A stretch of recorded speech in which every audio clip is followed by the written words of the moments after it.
Amén, amados hermanos, bienvenidos a otro jueves de Metamorfosis. Gracias a Dios que podemos estar aquí en esta noche. El día de hoy, hermanos queridos, vamos a tocar casi la última facultad de los líderes, la última habilidad de los líderes en específico, que es la capacidad de adaptarse al cambio. La capacidad de adaptarse al cambio tiene varios elementos. El día de hoy quiero centrarme en las disciplinas que nosotros como cristianos tenemos que tener para poder ser esas personas con esta capacidad. Y quiero mostrarles lo muy trascendente que es de nuestra vida como creyentes, no solo esta capacidad, sino entender lo que para nosotros es justamente el convertirnos, el transformarnos. Nosotros sabemos, y pues hemos hablado en otros momentos, este concepto sobre la metamorfosis. ¿Por qué es jueves de metamorfosis? Porque este es jueves de cambiar, pero cambiar no siempre es tan simple como decir, voy a dejar de hacer esto y hacer esto otro.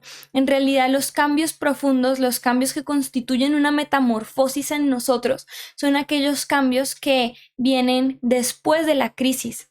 Es decir, la crisis es muy importante en la vida de una persona para poder ser una persona que pueda evolucionar, y en nuestro caso como creyentes es importante porque la crisis es lo que nos hace parecernos a Cristo.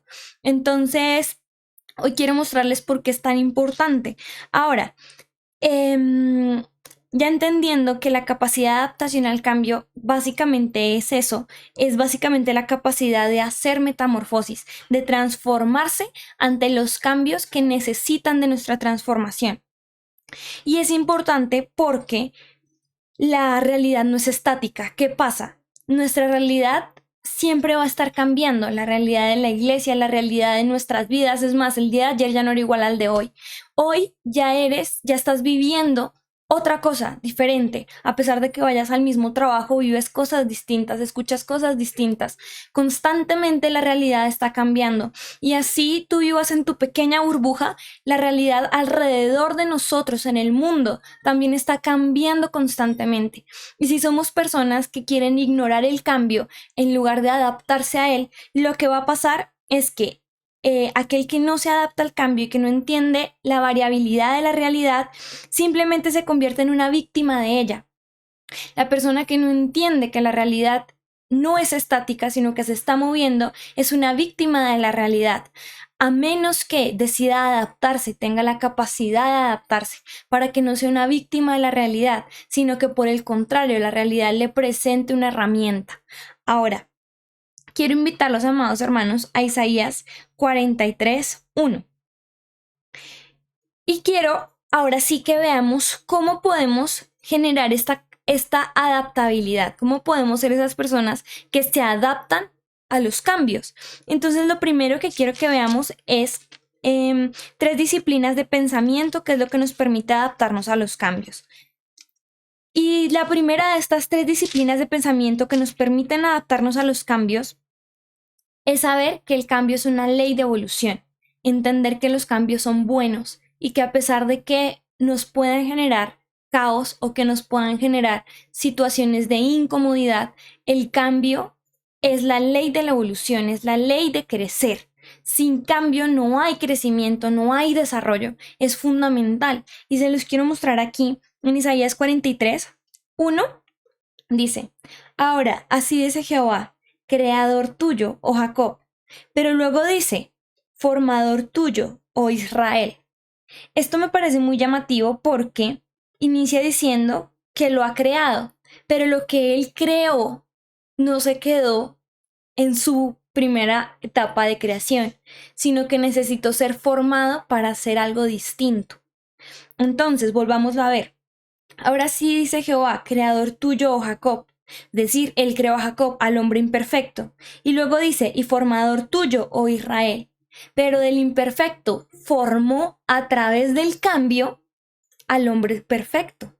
Luego dice, no temas porque yo te redimí, te puse nombre, mío eres tú. Y luego dice el 2, cuando pases por las aguas, yo estaré contigo, y si por los ríos no te anegarán, cuando pases por el fuego no te quemarás, ni la llama arderá en ti. Entonces, ¿este cambio era fácil? No era fácil. El cambio y el traslado de Jacob a Israel implicaba el agua, implicaba los ríos, implicaba el fuego. Eran necesarias estas etapas en su vida para que él pudiese salir de lo que conocía como Jacob y pudiera conocer a Israel. ¿Qué es lo más poderoso de ser nueva criatura? Que la criatura que nace es un ser que tú nunca habías conocido.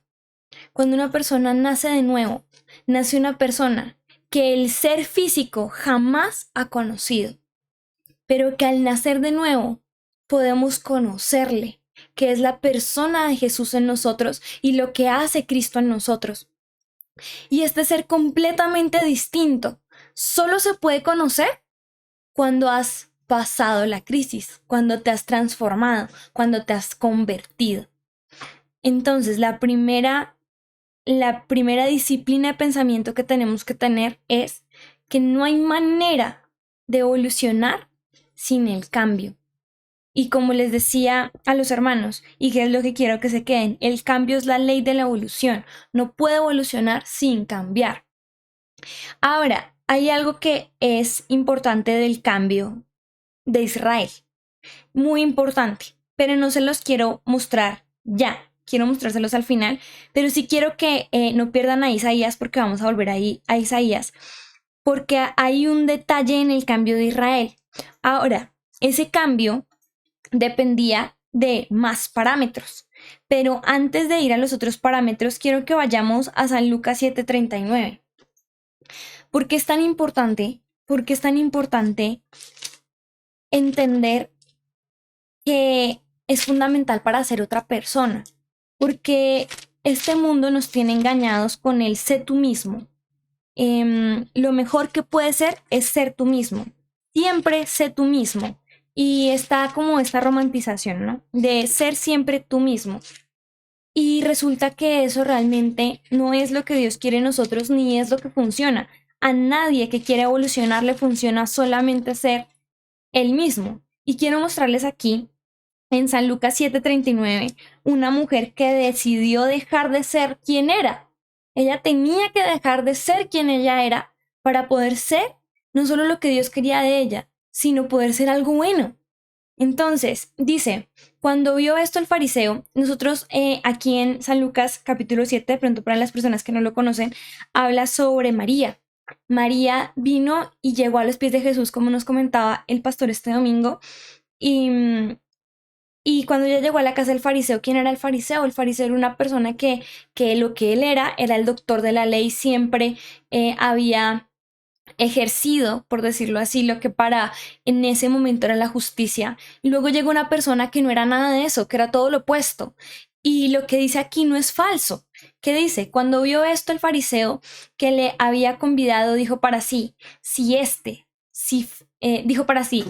fuera profeta, conocería quién y qué clase de mujer es la que le toca, que es pecadora. Cuando María llegó a los pies de Jesús es porque esto era verdad. O sea, María sí era una mujer pecadora y que no era digna de estar cerca de Jesús. Eso era lo que ella era. Entonces, ¿de qué le servía ser ella misma? Lo que ella era eso. Y María no podía cambiar eso siendo ella misma. ¿Cómo tenía que cambiarlo? Jesús tenía que transformarla en otra persona. Ella tenía que nacer de nuevo. ¿Por qué? Porque si no, ella nunca iba a poder mejorar lo que era. Ahora, había cosas muy buenas en María. Sí, había cosas muy buenas en María. Pero esas cosas buenas en la nueva criatura se potencializan. Pero en el hombre viejo es como si no fueran nada. No importa todas las bondades que tengas. En el hombre viejo no tienen valor. Pero cuando naces de nuevo, Dios toma las cosas buenas que tenías y las cosas nuevas que puedes ser. Y en este momento, cuando el fariseo decía esto, que era verdad, luego tenemos el versículo 44. Bueno, leamos desde un poco antes. Nosotros sabemos que Jesús ve lo que el fariseo tenía en su corazón y le dice lo siguiente al fariseo, versículo 41. Le cuenta la siguiente parábola. Un acreedor tenía 2 deudores. El uno le debía 500 denarios y el otro 50. Y aquí hay algo importante, ninguno estaba libre de deuda. Ninguno de los dos estaba libre de deuda. Pero ¿saben cuál era el problema del fariseo, que era el que debía poco? Que también debía, pero como no debía tanto, creía que ser él mismo era suficiente. Luego, dice el 42, y no teniendo ellos con qué pagar, es decir, ninguno de los dos tampoco tenía con qué pagar. Él tampoco tenía con qué pagar. Luego dice, perdonó a ambos. Di pues, ¿cuál de ellos le amará más? La diferencia es quién puede amar más a Dios que a sí mismo. Esto de solo sé tú mismo, solo sé quién eres. Pero no se trata de eso, se trata de amar más a Dios de lo que soy hoy, más a Dios de lo que he conocido toda la vida, y esa es la obra de la cruz, que sin importar quién has sido toda la vida, puedes amar más a Dios que lo que eres. Y Dios se convierte en algo que no conoces, pero que es mucho mejor de lo que tienes. Eso era lo que no entendía el fariseo, y no pudo amar a Dios más que lo que él era. Él amaba más el ser fariseo y doctor de la ley que a Dios, porque sentía que debía poco, pero eso no le quitó la deuda. Luego dice el 43, respondió Simón y dijo, pienso que aquel a quien perdonó más. Y le dijo, rectamente has juzgado. Y vuelto a la mujer dijo a Simón, ¿ves esta mujer? Entré en tu casa y no me diste agua para mis pies, mas ésta ha regado mis pies con lágrimas y los ha enjugado con sus cabellos. No me diste beso, mas esta desde que entré no ha cesado de besar mis pies. No ungiste mi cabeza con aceite, mas esta ha ungido con perfume mis pies. Ella actuó como quien podía amar a Dios más que a sí misma, porque lo que necesitaba era una transformación. La actitud de María se adaptó al cambio que ella necesitaba. La actitud del fariseo no se adaptó al cambio. Él creía que todo estaba tan bien que no necesitaba adaptarse a nada, aún teniendo ambos a Jesús a la mesa, estando ambos endeudados y no teniendo ninguno de los dos con qué pagar. La situación de ellos, la única real diferencia que tenía era cómo enfrentaban la oportunidad de ser transformados. Esa era la real diferencia. Y María lo enfrentó renunciando a ella misma. Y es ahí en donde podemos mejorar. Ahora, bueno, sabemos en qué termina, pero de todas formas quiero que lo veamos, versículo 50. Entonces, claramente el fariseo no obtuvo mayor cosa, pero a ella, ¿qué le dijo? Le dice, pero él dijo a la mujer, tu fe te ha salvado, ve en paz. Y lo que era el fariseo estaba absolutamente pobre por no cambiar, por no adaptarse, por no transformarse en comparación a una mujer que era pecadora, que era algo que era negativo, que era algo que a ella le disgustaba, que era algo que no era digno. Y todo eso que ella era, en este versículo dejó de serlo. Todo en ella, a partir de ese momento, era nueva criatura, era otro ser. Y eso es la transformación. Eso es la verdadera capacidad de adaptarse al cambio. Darnos cuenta que no se trata solo de aferrarnos a como yo no debo tanto, como estoy cómodo aquí, está bien. Sino ese sentimiento deseoso de decir, hay algo mejor que no conozco y estoy dispuesto a adaptarme para encontrarlo. Entonces, vamos ahora a 2 Corintios 5:17. Y justamente este querer adaptarse implica la segunda disciplina de pensamiento que tenemos que tener, y es soltar el pasado. Esto es más fácil decirlo que hacerlo, lo sé. Y yo sé que muchas personas pueden pensar, no, eso ya a mí no me afecta. Bueno, vamos a analizarlo y luego me dices si te afecta o no te afecta. Entonces, 2 Corintios 5:17. 2 Corintios 5:17. Entonces, ¿qué dice 2 Corintios 5:17? Dice, de modo que si alguno está en Cristo, nueva criatura es. Pero ese punto y coma muestra que la nueva criatura tiene algunas cosas que corresponden a esa nueva criatura. ¿Qué es lo que corresponde a esa nueva criatura? Las cosas viejas pasaron. Lo que corresponde a la nueva criatura es que lo viejo ha pasado. Y luego dice, he aquí, todas son hechas nuevas. No dice algunas, dice todas. Aún lo bueno de María fue diferente, fue nuevo cuando ella nació de nuevo. Las cosas, la dimensión de lo que Dios transforma en nosotros cuando nos transformamos en Él, es algo que no medimos, sino hasta que entramos en esa transformación. Y tú me dirás, sí, hermana, yo ya nací de nuevo. Y no se los voy a leer porque lo hemos leído muchas veces, la hermana Alejandra lo leyó en la velada, y yo sé que muchos ya lo conocen, entonces los voy a decir. Pero recordemos que le dijo Dios a Jeremías, si te convirtieres, yo te restauraré.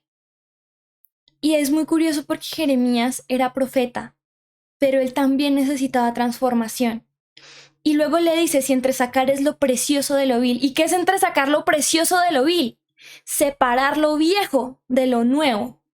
Y hermana, ¿esto cómo funciona en una persona que ya nació de nuevo hace mucho? Dejando ir las glorias pasadas. No puedes vivir para siempre de las primeras glorias, porque ya son cosas viejas. Y he aquí que todas las cosas viejas pasaron. Y esto no es solo para el que nace de nuevo, sino para todo aquel que es nueva criatura. Y ahora son hechas nuevas. Son las nuevas las que ahora tienen valor al día presente. Y por eso es tan importante vivir nuestro día a día renovando nuestro entendimiento, creciendo, pensando qué estoy haciendo hoy para hoy ser mejor que ayer, haciendo nuevas glorias. Ahora, es tan importante dejar ir las glorias pasadas que aferrarse a las glorias pasadas es falta de sabiduría e inclusive es un falso castillo. Y se los quiero mostrar en Eclesiastés. Eclesiastés capítulo 7, versículo 10. Eclesiastés 7:10. Eclesiastés 7:10 dice lo siguiente. Nunca digas, ¿cuál es la causa de que los tiempos pasados fueron mejores que estos? Entonces, ¿de qué hablamos? ¿De tiempos pasados malos? No, hablamos de tiempos pasados buenos. O sea, hablamos de glorias pasadas. ¿Y qué le dice? Nunca digas. O sea, básicamente te dice, descártalo en absoluto. ¿Cuál es la causa de que los tiempos pasados fueron mejores que estos? Porque nunca de esto preguntarás con sabiduría. ¿Sabes cuál es una de las señales de que tienes mala adaptación al cambio? Cuando la nostalgia te pesa más que el presente. Y esto nos puede pasar a cualquier cristiano, siendo cristiano. Es que cuando yo tenía de pronto esa célula, o cuando yo tenía ese ministerio, o cuando yo hacía, o cuando eran mis tiempos de dar fruto. Y estas cosas son cosas que lastimosamente uno oye, pero no puedes vivir en los buenos pasados, porque ya no existen, y no estás siendo sabio, porque luego dice, porque nunca de esto preguntarás con sabiduría. A veces vivimos enclaustrados en volverán los viejos tiempos, volverán los buenos tiempos, adjudicándole maldad al presente. Y realmente, si Dios te tiene donde te tiene, tu presente es misericordia. Lo que tenemos hoy es con lo que contamos para mejorar y es lo que necesitamos para mejorar. No necesitas los tiempos pasados. Y aquí hay algo muy importante que quiero que se lleven también los hermanos en su corazón. Soltar el pasado es la disciplina de entender que el pasado no volverá. Simplemente el presente o mejora o empeora, pero el pasado no regresa. Y eso es una realidad. El pasado no regresa, el presente simplemente mejora o empeora. Hermana, pero yo me siento estancado. Entonces estás empeorando. porque estar estancado no es mejor, no que no esté pasando nada. Es que como tú no estás cambiando, no te estás moviendo, estás empeorando. Y esto es algo muy serio. La Biblia dice que porque estuvo quieto Moab, entonces será removido, iba a ser quitado. ¿Y por qué? Porque estarse quieto, estarse estancado, no es que no pase nada, es empeorar. O las cosas empeoran o mejoran. Esa es la realidad del presente. Y teniendo eso en cuenta, quiero que hagamos el versículo 12. Evitemos caer en este engaño. Dice el versículo 12, porque escudo es la ciencia y escudo es el dinero, mas la sabiduría excede en que da vida a sus poseedores. A veces vivimos resguardados en castillos que nosotros construimos en nuestra cabeza, como el saber mucho, el tener ciencia sobre lo que tú quieras, el estar resguardados en el dinero o querernos resguardar en el dinero, pero no por eso estamos mejorando. ¿Qué es realmente evolucionar? ¿Sabes quién es la sabiduría? Cristo es la sabiduría. Cuando tú empiezas a crecer en quién Él es cuando creces en sabiduría. Y dice, mas la sabiduría excede en que da vida a sus poseedores. Entonces, ¿qué es importante en este versículo? Si quieres mejorar, entonces tienes que invertir tu energía en lo que da vida, en lo que te suma. Si te sientes estancado, entonces reenfoca tu energía hacia lo que te permite transformarte. Pero si tú te quedas bajo el escudo y detrás del escudo y ojalá pensando en los buenos tiempos, entonces empeoras y solo sigues empeorando, aunque estés debajo del escudo y estés como el fariseo. Estás endeudado, no puedes pagar, estás mal, estás leproso, porque el fariseo además era leproso, pero te sientas a la mesa como quien tiene un gran escudo, como quien está muy bien. Y eso es estar estancado. Ahora, hay algo que me llamó mucho la atención al analizar este tema del estancamiento y quiero mostrarles Amós capítulo 8. Ya les digo el versículo. Amós capítulo 8. Aquí hay algo importante y es entender que los tiempos sean variables no implica que para nosotros son malos. Estamos acostumbrados a ver la aflicción, la incomodidad como cosas malas, la crisis como algo malo. Y aquí quiero mostrarles en Amós capítulo 8, versículo 1, que los tiempos sean variables no implica que el creyente está pasando por malos tiempos.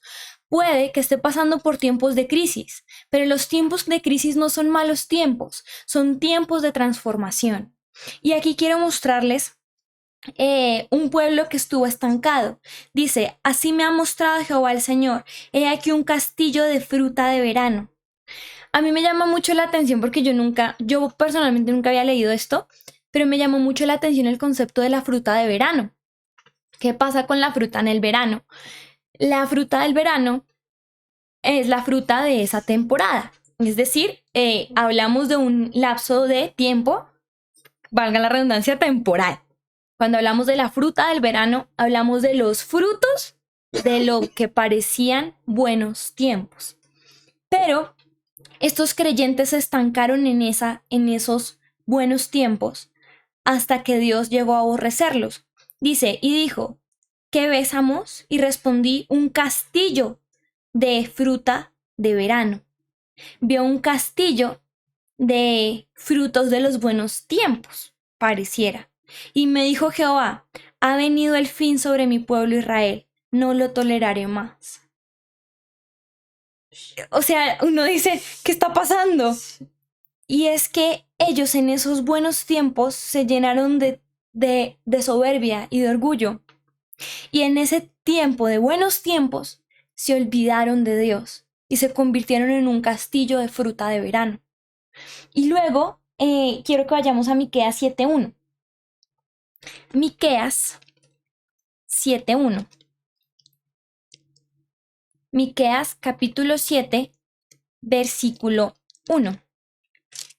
Yo meditando en esto de lo de la fruta de verano, y analizando ya aquí Miqueas capítulo 7, versículo 1, veía yo también que representaba para el pueblo que estaba siendo castigado, que representaba tener y ser ese castillo de fruta de verano. Dice el versículo 1, esto es lo que representaba para el pueblo esa fruta. Capítulo 7, versículo 1. Dice, ay de mí, porque estoy como cuando han recogido los frutos del verano. O sea, cuando era un castillo tenían un montón, tenían muchos, pero esos tiempos pasaron. ¿Y qué pasó? Como cuando han rebuscado después de la vendimia y no queda racimo para comer, mi alma deseó los primeros frutos. Eran un castillo de frutos de verano porque estaban aferrados a los primeros frutos y no se querían mover de allí. Y ese aferrarse a ello, ¿qué tipo de pueblo generó? Dice, faltó el misericordioso de la tierra, y ninguno hay recto entre los hombres. Todos acechan por sangre, cada cual arma red a su hermano. Se volvieron gente mala, porque las personas que no crecen y que se convierten en víctimas de la realidad, como hablábamos en un inicio, esas víctimas, entre comillas, necesitan un culpable, necesitan una justificación por la que ellos no tienen nada. Una disculpa, entre otras cosas. ¿Y en qué se convierten? Cuando pasan sus frutos y sus buenos tiempos, se convierten en personas sin misericordia, que acechan al recto. Y de pronto esto lo vemos lejano, pero a veces uno escucha frases en cristianos como, es que el dinero solamente corrompe. Esa gente que tiene dinero. Bueno, hermano, pero ore por favor por mi prosperidad porque es que el momento está muy duro y te piden oración por su abundancia económica, pero luego te hablan mal del rico. Entonces, o te dicen cuando yo tenía y uno encuentra parámetros similares a estos. ¿Y en qué circunstancia nos ponen estos parámetros? En que esta persona que está narrando aquí, luego seamos nosotros. Tú y yo podemos ser esa persona si nos aferramos a los frutos del verano y no hacemos nuevos frutos. ¿Cuál es el llamado de Dios para nosotros? Cantares 2:11. Cantares 2:11. Bueno, voy a leerlo aquí en la pantalla. Vamos a leer del 11 al 13. ¿Qué dice Cantares 2:11? Dice, porque aquí ha pasado el invierno. Pasaron los tiempos de crisis, porque pasan. Se ha mudado, la lluvia se fue. Luego dice el 12, se han mostrado las flores en la tierra y el tiempo de la canción ha venido. Y en nuestro país se ha oído la voz de la tórtola. Versículo 13. Y luego llama a Dios a la iglesia y le dice, la higuera ha echado sus higos y las vides en cierne dieron olor. Levántate, oh amiga mía, hermosa mía, y ven. ¿Saben qué me parece curioso aquí? ¿Saben qué sigue justo después del verano? Bueno, el otoño, sí. Pero después, o sea, dentro de eso, el invierno. Y el otoño y el invierno son los tiempos en los que no hay frutos. Son los tiempos en donde hay frío, en donde hay crisis. Y cuando el creyente está en esos tiempos de crisis, pero no se convierte en este ser sin misericordia, en este ser que quiere justificar su estancamiento y su quietud, sino que dentro de ese tiempo de crisis es tratado por Dios. Cuando se acaba la crisis no encontramos una persona mala. Cuando se acaban los malos tiempos, encontramos a la paloma de Dios, al creyente al que Dios le puede decir, se acabaron esos tiempos de escasez y para ti vienen buenos tiempos. Para ti vienen tiempos de nuevos frutos. ¿Por qué? Porque todo año necesita su invierno. No por eso no va a volver a haber primavera. Ahora, ¿qué relación aquí también hay muy importante en la primavera? O espero se esté entendiendo esta conexión que puede verse extraña, pero hay algo muy importante en la primavera, porque este llamado a la paloma era el tiempo de la primavera, cuando después del invierno volvían a ver las flores, los frutos y todo esto. Y ahora sí vamos a volver a donde estábamos leyendo en Isaías. Vamos a volver a Isaías, pero vamos a leer el capítulo 41. Y en el capítulo 41, bueno, en el capítulo 43 vimos la transformación de Jacob. Entonces, si quieren, leamos otra vez el 43.1, el 43.1, para que recordemos en dónde estábamos. Dice, ahora sí dice Jehová, creador tuyo, oh Jacob, y formador tuyo, oh Israel. Eso fue lo que vimos, que Dios tuvo que pasarlo de un lado al otro. Pero ese tiempo de metamorfosis tiene sus detalles. Ahora, hay una cosa aquí en Isaías que es importante. ¿Qué era Jacob antes de ser formado en Israel? ¿Qué era Jacob antes de ser formado en Israel? Respondamos esa pregunta para que entendamos lo muy importante que tiene relación aquí las estaciones. Entonces, veamos aquí Isaías 41, versículo 14. Isaías 41, versículo 14, que dice, no temas. ¿Y a quién le habla? Al gusano de Jacob. Oh vosotros los pocos de Israel, yo soy tu socorro. Dice Jehová, el Santo de Israel, es tu redentor. Aquí cuando habla le llama gusano. Y esto tiene toda la relación con las estaciones. Porque durante el invierno nacen los gusanos. El tiempo de invierno es en donde hay nuevos nacidos. Y estos gusanos que nacen en invierno tienen la costumbre de comer hojas, pero las hojas son amargas porque en el invierno no hay frutos. Cuando los gusanos empiezan a sentir el venir de la primavera, sienten fastidio en su cuerpo de ser gusanos y se disponen a ellos mismos a la crisis. No solamente es que el gusano se transforma en mariposa, no. Hay un proceso dentro de él. Él percibe el venir de la primavera y él se mete en la crisálida, en el capullo del gusano. Y cuando él se mete allí por sí mismo, él tiene que decidir convulsionar hasta convertirse en una crisálida. Y dentro del capullo, el gusano es quemado por sí mismo en sus propios ácidos. Este es el proceso de Peniel, en donde se aferra al ángel hasta ser transformado. Y esa es la transición del invierno a la primavera. ¿Qué pasa en la primavera? Sale la mariposa de su crisálida. Y hay algo muy importante, y es que a veces hay personas que ven a las mariposas que están luchando para salir y abren el capullo para que salgan. Esa mariposa queda inválida. Las alas no le sirven y muere. Porque si ella no abre por sí sola su crisálida, sus alas no funcionan y no tienen capacidad de abrirse para volar. Y todo esto tenía que pasar el gusano de Jacob para dejar de ser gusano y dejar de ser Jacob. Y esa metamorfosis es la capacidad de adaptarse al cambio, de transformarse y de usar la crisis. Ahora, ¿qué pasa cuando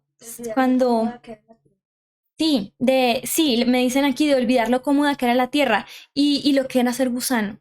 Ahora, ¿qué pasa si el gusano se queda siendo gusano? Porque hay gusanos que se quedan así. Si él se le pasa el tiempo de transformación, ya no puede cambiar. Ya muere gusano y comiendo hojas a pesar de la primavera. Ahora, ¿por qué el gusano corre para que al tiempo de la primavera pueda abrir sus alas? De la primavera pueda abrir sus alas. Porque la mariposa solamente va a tener 4 meses para poder moverse, migrar y probar el néctar. Ella solamente durante los tiempos de primavera va a poder dejar las hojas amargas y probar el néctar dulce de las flores. Solo durante la primavera, porque es su tiempo de vida. Si ella no se transforma, va a ver la primavera, pero no va a poder probar las flores. porque sigue siendo un gusano. Y esto es todo valioso porque a esto viene la tercera disciplina de pensamiento que nos hace adaptarnos a la crisis, y es escoger voluntariamente la crisis. ¿Qué pasa cuando yo escojo voluntariamente la crisis? Me transformo en Cristo, me transformo en Jacob. Por eso necesitábamos ver desde un inicio que todo inicia cuando Dios le dice a Jacob: yo te escogí, Jacob, pero te formé en Israel. ¿Pero a través de qué? A través de estar con él en las aguas, a través de estar con él en los ríos, a través de estar con él en el fuego. Necesitaba pasar por la crisis, porque sin la crisis no hay transformación. Y luego es aquí en donde quiero leerles el Salmo 126. Salmo 126. ¿Cómo formamos Salmo 126, 4 al 6? ¿Cómo formamos esta tercera disciplina de pensamiento que nos ayuda a ser adaptables al cambio? Salmo 126, 4 al 6 dice: haz volver nuestra cautividad. ¿Qué necesitaban ellos? Transformación, oh Jehová, como los arroyos del Negev. Hay algo muy importante en los arroyos del Negev, y es que esa tierra no es de arroyos, es un físico desierto durante el tiempo de verano. Entonces, todo ese tiempo, hasta los tiempos de primavera, durante verano e invierno, todo ese tiempo, el Negev es un desierto hasta la primavera. En la primavera, que no solamente es cuando salen las mariposas, es hasta la primavera, en donde el Negev puede correr su arroyo. ¿Qué pasa cuando el Negev corre su arroyo? Un total desierto, un desierto rojo. Le corre el río de repente, como si Dios en algún lugar abriese una llave. Es tan impactante que la gente viaja a acampar allí por semanas solo para poderlo presenciar. Porque en ese desierto repentinamente corren ríos y ríos de agua, que cuando lo llenan le permite a la primavera convertir el desierto en un campo verde, completamente verde. O sea, es absolutamente irreconocible el Negev todo el año y en primavera, porque son sus 4 meses de transformación. Y luego viene el versículo 5. Dice: los que sembraron, ¿cómo? Con lágrimas, con regocijo segarán. Porque durante los tiempos de invierno y de lágrimas, entendieron que más que malos tiempos, eran tiempos que los tiempos de crisis, más que malos, eran tiempos de transformación. Eran tiempos de aprender y de adaptarse. Porque cuando te adaptas al cambio, puedes entender la transformación. Luego dice: con regocijo segarán, versículo 6, irán andando y llorando el que lleva la preciosa semilla. Durante ese tiempo que tú vas sembrando no ves nada. Durante ese tiempo que tú vas sembrando no hay nada verde, nada comestible, nada que pareciera útil más que tu esfuerzo. Y después vienen los tiempos de primavera del Negev, en donde ¿qué pasa? Mas volverá a venir con regocijo, trayendo sus gavillas. Luego llegan los tiempos de transformación. Toda crisis trae transformación, pero no para todos esa es una buena transformación. Como veíamos al principio, hay quienes ven la transformación y les molesta tanto el cambio que simplemente aborrecen no tener los frutos del verano. Se llenan de odio, se llenan de falta de misericordia y se llenan de esos buenos tiempos, de nostalgia. Y están los otros, a quienes la transformación y los tiempos de cambio y de crisis los convierten en esos que son sabios, que son personas capaces de adaptarse, capaces de luchar y les transforman para bien. Y eso va a depender de cómo tú ves la crisis. Ahora, vayamos al Salmo 66:12. Salmo 66:12. En el Salmo 66:12 nos muestra la mucha importancia de ver bien la crisis. Dice, hiciste cabalgar hombres sobre nuestra cabeza. ¿Bonito? No. ¿Cómodo? Tampoco. Pero no malo.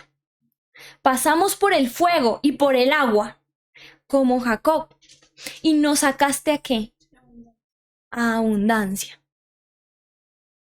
Entonces, eso que les estaba pasando no era malo. Eso que les estaba pasando era crisis. Pero la crisis tiene una raíz en latín que me llama mucho la atención. Una etimología, la etimología del griego me llama mucho la atención, la de crisis. Porque la palabra crisis viene del griego decidir, juzgar, cambiar el juicio durante los tiempos de caos. Eso es lo que significa crisis. Entonces, esos tiempos, los tiempos de crisis son tiempos en los que el creyente aprende a juzgar con rectitud o transforma su juicio con ira contra Dios. Y la decisión de que esos tiempos de crisis se conviertan en abundancia o se conviertan en un juicio que no es a tu favor va a depender de cómo los ves.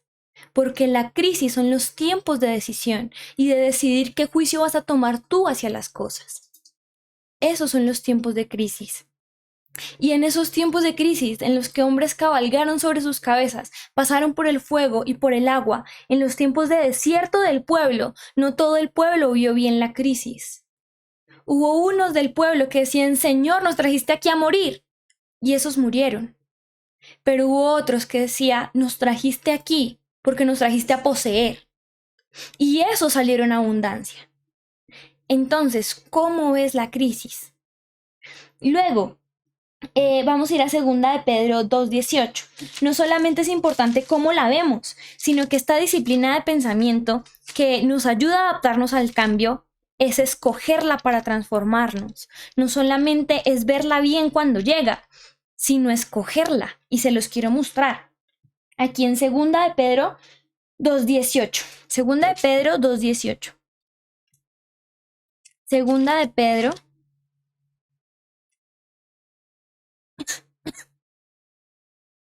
2 de Pedro, capítulo 2, versículo 18. Dice, denme un segundo, creo que de pronto es primera. Espérenme yo miro. Sí, es primera, perdón. 1 de Pedro 2:18. 1 de Pedro 2:18. Y aquí hablamos de personas también en crisis, pero en una crisis laboral, curiosamente. Se los quiero mostrar. Dice, criados, estad sujetos con todo respeto a vuestros amos. Hasta ahí todo muy normal. Luego dice, no solamente a los buenos y afables, sino también a los difíciles de soportar. Aquí ya empezamos a no ver el pueblo de Israel allá lejano en el desierto. Aquí nos identificamos con nuestras crisis del siglo XXI. Circunstancias laborales, circunstancias económicas, circunstancias que hoy representan nuestras crisis. ¿Y qué nos dice Dios? Soporta esos momentos también. Y luego dice, el 19, porque esto merece aprobación. Si alguno, a causa de la conciencia delante de Dios, sufre molestias, padeciendo injustamente. Esto es muy curioso. ¿Qué es lo que merece aprobación delante de Dios? Que suframos injustamente.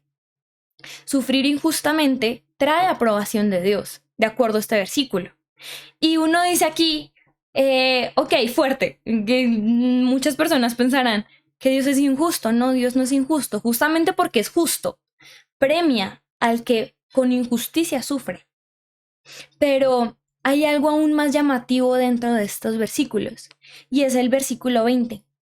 Dice, pues, ¿qué gloria es si pecando sois abofeteados y lo soportáis?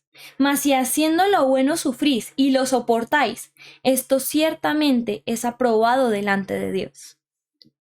A Dios lo que le sirve es que suframos haciendo el bien. Y luego dice el 21, no solo que suframos, sino que escojamos sufrir. Dice el 21, pues para esto fuisteis llamados.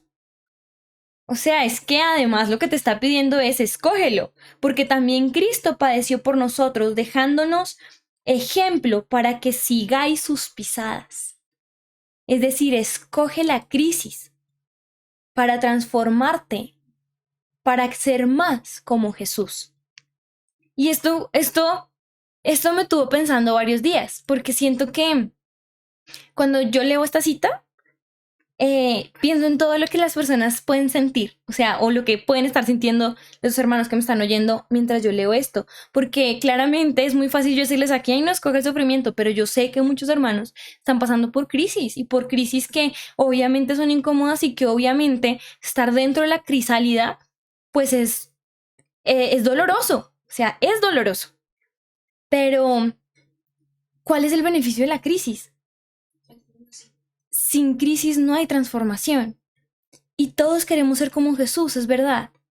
Pero cuando tú aprendes a ver la crisis, entiendes que el momento temporal de dolor que estás viviendo no solamente traduce en aprobación ante Dios, es tu recompensa. Cada vez que tú estás pasando por circunstancias de crisis, estás pasando por oportunidades de transformación. Y si estás pasando por una crisis, entonces la primera invitación que te hago es a que no lo veas como algo malo. Míralo como una oportunidad de transformación para que te adaptes a ese cambio. Si te sientes estancado, ¿cuál es la recomendación? Escoge tú la crisis y sigue sus pisadas. Escógela por ti mismo para que no te consuma tu estancamiento y no empeores y empeores y empeores. Escoge la oportunidad de transformación.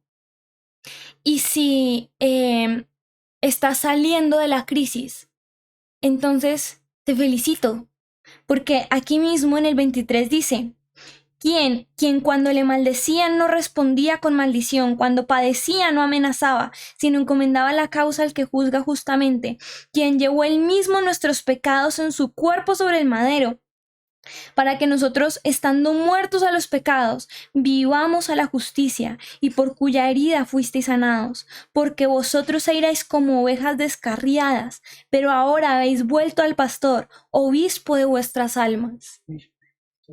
Pastor y obispo de vuestras almas. Y esto es importante porque en Isaías 53 dice que este momento, o sea, ese momento en el que Él se convierte en el obispo de nuestras almas, es cuando todo el fruto de su aflicción le llenará el corazón, porque verá su linaje. Entonces, eso es lo que hay después de la crisis. Si estás a punto de salir de ella, entonces mantente firme en esa lucha, porque cuando hayas visto el fruto de la aflicción de tu alma, estarás satisfecho. Si en este momento estás en medio de la crisis, estás sufriendo mucho, sé paciente, porque cuando sigas sus pisadas serás aprobado. Y si estás estancado, escoge la crisis para que un día pueda salir abundancia.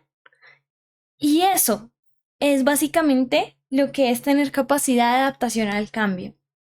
Capacidad de ver venir la primavera y renunciar al invierno, a pesar de que haya una crisálida en medio. Amén.